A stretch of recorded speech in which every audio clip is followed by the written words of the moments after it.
Okay પરેશભાઈ, કેમ છો બધા? મજામાં. વિશ્રામભાઈ, બધા મજામાં છે.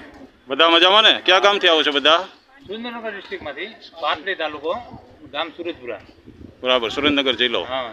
ઓકે, રાણક દેવીનું જ ગામ. હા. સતી થઈ ગયા મતલબ ત્યાં. તમે બહેનો બધા ભેગા આવ્યા છો ને? ટોટલ કેટલા જણા આવ્યા તમે? 17 જણા. 17 જણા. તો હું તમારો ગાઈડ છું, જુનાગઢ ઉપરકોટ કિલ્લાના ગાઈડ અમે. એટલે આમાંથી પહેલી જગ્યાએ ભાણે જે ગેટ ખોલ્યા ત્યાંથી હું તમને લઈ ગયો હતો. દરેક જગ્યાએ તમને માર્ગદર્શન આપ્યું. પહેલાં પથ્થરની ખાઈ આવી, પછી નીલમ માણેક તોપ.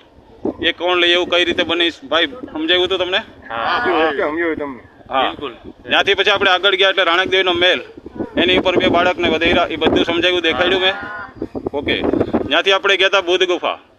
બુદ્ધ ગુફાની માહિતી બધી આપી સાહેબ? હા. અને ત્યાંથી પછી આપણે અડી ચડી વાવ, કઈ રીતે પાણી એવું બધું સમજાવ્યું ને. એ પછી ત્યાંથી લઈ ગયો નવઘણ કૂવો. નવઘણ કૂવો કઈ રીતે બન્યો, 1020ની સાલ, બધું મેં તમને કીધું છે. હા. એ પછી અનાજના કોઠા, આ 12 વર્ષ અનાજ કઈ રીતે હાચવું, આખી સિસ્ટમ રાજાએ બેહાડી હતી, એ બધું સમજાવ્યું ને બેન? હા. તો હવે બધા ખુશ થઈને જાવ છો ને અહીંથી જુનાગઢમાંથી? કોઈને કઈ તકલીફ પડી છે?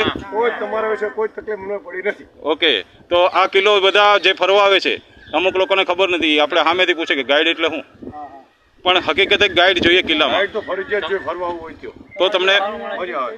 તમને માહિતી બધી મળી શકે. રેડી. રેડી ને? તો તમે ખુશ થઈને જશો ને અહીંથી? હા, ખુશ થઈને. ઓકે, તો બધાએ ખાલી ભેગા થઈને બોલવાનું જય ગિરનારી ખાલી. જય ગિરનારી.